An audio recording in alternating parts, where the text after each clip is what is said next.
Bonjour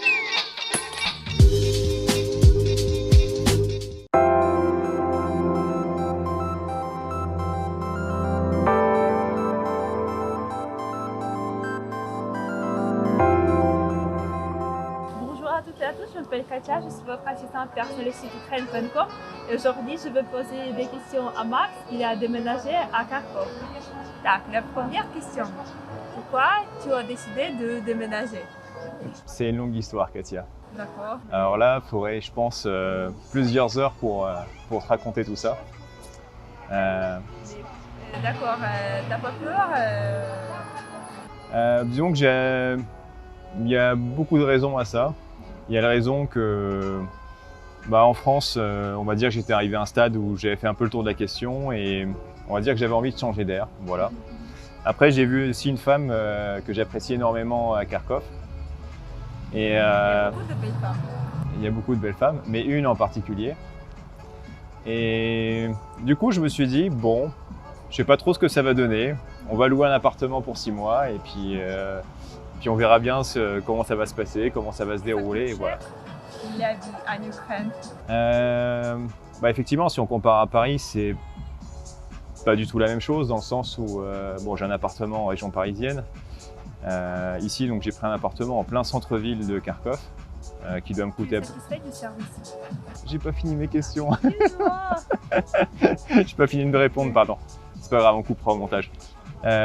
Du coup, je disais que donc j'ai loué un appartement 1000 € par mois en plein centre-ville de Kharkov, donc vraiment nickel, qui est vraiment bien situé et qui est très confortable. Voilà.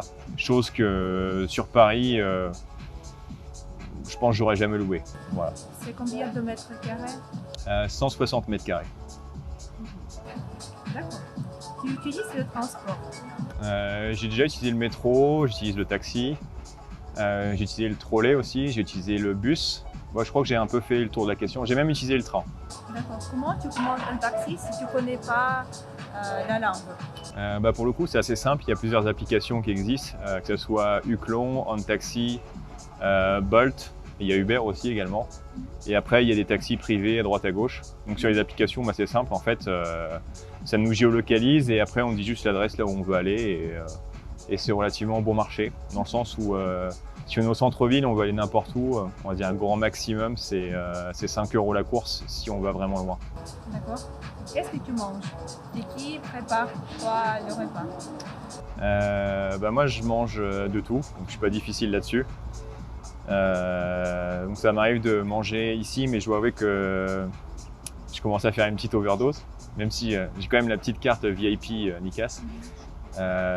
J'ai découvert un nouveau restaurant hier qui s'appelle Tchekhov, où on mange très bien et également j'en ai même découvert un deuxième, un autre restaurant italien qui est pas très loin de l'agence d'ailleurs, qui doit être, je sais pas, 200 ou 300 mètres. Un petit restaurant italien en contrebas. Et en fait, je pense que c'est clairement le meilleur rapport qualité-prix que j'ai fait de Kharkov, où on mange très bien et tout est préparé sur place et c'était vraiment très bon. Quel problème tu avais après ton déménagement ici en Ukraine? J'ai pas eu vraiment de problème. Après, je dirais que c'est le temps un peu de s'habituer à la vie à Kharkov. Donc forcément, on arrive avec un certain nombre de choses. Il va manquer des petites choses, notamment où quand je suis arrivé, j'ai invité en fait tous les amis que j'ai rencontrés à Kharkov dans mon appartement pour la pendaison de crémaillère. Et donc effectivement, il m'a manqué des couverts, des assiettes, des verres, etc. Donc du coup, j'ai tout acheté sur place. Voilà. Tu as beaucoup d'amis maintenant en Ukraine? Bonne question. Je dirais que suffisamment pour pas dire le nombre comme ça. Après, à Kharkov, on va dire que j'ai 5-6 personnes que j'apprécie beaucoup, et dont une en particulier. Et après, en Ukraine, je dirais de manière globale, une petite trentaine de personnes. Préfère la mentalité de notre peuple ukrainien? Je dirais que c'est différent et après j'aime bien dans le sens où, aussi le fait que je sois français, je pense, qui ouvre pas mal de portes parce que on va dire que les Français ont plutôt une bonne réputation à Kharkov. Enfin, en tout cas, c'est l'impression que j'en ai, peut-être que je me trompe. Et le gros avantage aussi, c'est que de fait de ne pas parler bien russe, du coup les gens sont plus à l'écoute, ils prennent le temps de discuter, etc. Et du coup ça commence comme ça en disant « ouais, t'habites en France et tout, j'ai déjà vu la tour Eiffel, c'est magnifique ». Et la conversation commence comme ça et ça se poursuit sur tout un tas d'autres sujets. Tu ne parles pas russe. Comment tu te débrouilles? Я очень плохо говорю по-русски. So... non, je peux parler en anglais. Je veux dire, mais généralement, c'est un mix entre de russe et d'anglais.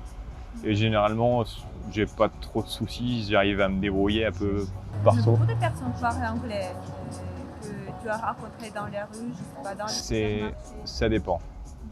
Des fois, je suis vraiment surpris. Je trouve des personnes qui parlent français.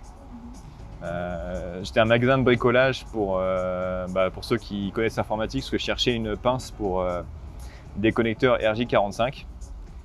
Et du coup, je rencontre la personne qui parlait pas du tout anglais et là, qui se rend compte qu'en fait que je suis français et commence à me parler en français. Donc c'est vraiment très, très surprenant pour moi. Voilà. La dernière question, tu peux conseiller de venir en Ukraine et trouver une femme ici? Je dirais que c'est au choix de chacun, mais effectivement, je pense qu'il n'y a qu'à regarder dans la rue, il y a beaucoup de très belles femmes. Je dirais que le Kharkov n'en manque pas. Voilà. Mais dans les restaurants, quand tu juste te promènes, il y a beaucoup de femmes. Parce que je pense en France, c'est pas comme ça. Je dirais que, comme j'expliquais lors de la première vidéo, en fait, ce qui se passe en France, c'est que après, il faut dissocier Paris des autres villes.